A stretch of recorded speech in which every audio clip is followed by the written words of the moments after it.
साहेब, साथियों, आज से 207 साल पहले 500 महार शूरवीर एकजुट हुए थे और उन्होंने जो है विषमतावादी व्यवस्था को नेस्तनाबूद करने के लिए भीमा कोरेगांव का युद्ध लड़ा था।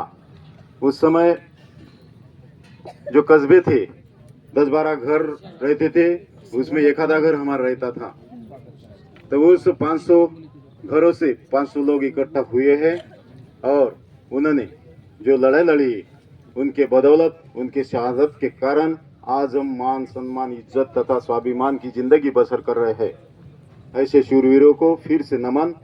और इससे एक ही संदेश दिया जाता है, उस समय इस प्रकार 500 इकट्ठा हुए थे, हम तो आज लाखों के तादाद में हैं, करोड़ों के तादाद में हैं, हम क्यों इकट्ठा हो नहीं रहे हैं? हमारा संगठन का जो उद्देश्य था, महाराष्ट्र के सभी माजी सैनिकों को एकजुट करना और महाराष्ट्र के हर जिले में अलग अलग संगठन है, उनका अस्तित्व कायम रखते हुए एक राज्य स्तरीय, राज्य लेवल की एक माजी सैनिकों की संगठन निर्माण करने का एक संकल्प था जो हमने किया है। फिर भी कुछ लोग जो है मान सम्मान के पद के वजह से अपने संगठन का, जिला संगठन का जो है हमारे संगठन के साथ जुड़ना नहीं चाहते। उनका अस्तित्व वैसा का वैसे रहेगा, लेकिन राज्य लेवल का अगर संगठन कोई एक निवेदन भेजेगा तो उसके ऊपर कार्रवाई होगी। जिला संगठन के लेटर पैड पर अगर जाएगा तो एक जिले का ही वो मांग रहेगा, ये एक फर्क पड़ता है। और यशस्वी आजी माजी सैनिक बहुउद्देशीय वेलफेयर एसोसिएशन महाराष्ट्र राज्य, इस संगठन के लेटर पैड पर आज तक जितने भी निवेदन गए हैं उसके ऊपर बखूबी कार्रवाई हुई है और इसके आगे भी कार्रवाई होने जा रही है।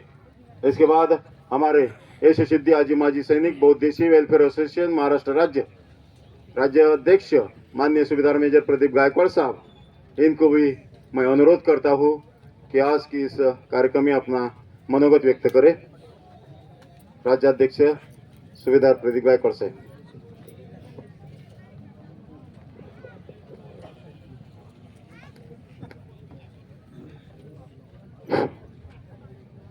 सर्वांना क्रांतिकारी जय भीम।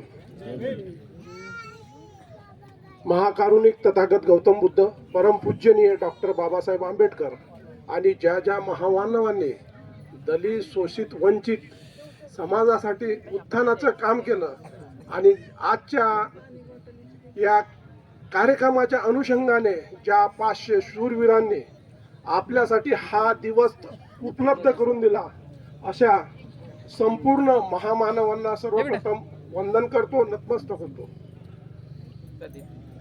आज आपण इथे एकत्र आलो आहे। एकत्र येण्याचं, ज्या लोकांनी काम केलं, आपल्याला एकत्र आणण्याचं संधी उपलब्ध करून दिली आणि आपल्याला महार रेजिमेंट उपलब्ध करून दिली। एवढंच नाही तर SC, SC, OBC या लोकांना सुद्धा सैन्यात भरती होण्याकरता एक स्थान निर्माण करून दिलं।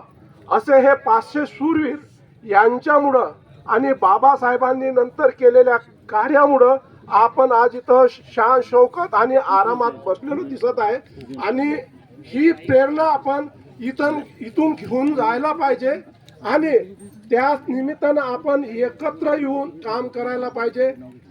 हाच आमचा संघटनेचा सर्वात महत्त्वाचा उद्देश होता। आम्ही ज्या उद्देशाने निघालो आहे ते उद्देश, त्याच्या पहिले आजचा जो कार्यक्रम झाला अतिशय खूप सुंदर आणि अतिशय चांगला झाला। कारण तुम्ही CP साहेबांकडून सुद्धा ऐकलंच आहे। तरी काही गलत्या, जसं आयोजक टीम आहे आणि कोर कमिटी आहे, त्यांच्या माध्यमातून होऊ शकते। जरी कोणाला अनावधानाने, कारण का काही लोकांना माहीतच नसते इथं कोण कोण आहे, कोण काम करत आहे हे माहीत नसते आणि त्यावेळेस ते आपल्याला सांगतात, तर त्या कारणास्तव कुणाला काही अनावधानानं बोलल्या गेलं असेल तरी मी पुन्हा शाखेच्या वतीनं आणि कोर टीमच्या वतीनं आपल्या सर्वांची माफी मागतो, सर्वांचा क्षमा मागतो। बाकी जे युनिट आम्ही जे हे कार्यक्रम घेतला आहे, तर आमचा जे मेन उद्देश आहे, आम्ही पहिलेच ठरवलं होतं पहिल्या मीटिंगमध्ये की आपल्याला पहिले तर कोणते कोणते कार्यक्रम करायचे, आपले ध्येय उद्देश काय असतील. तर त्यामधले 2-4च मी फक्त सांगणार आहे. सर्वात पहिलं म्हणजे महार रेजिमेंटच्या समस्यावर काम करणे. महार रेजिमेंटच्या समस्या भरपूर आहेत. त्यामध्ये जवळजवळ आजच्या डेटमध्ये 80% समस्याचं समाधान महार रेजिमेंट सेंटर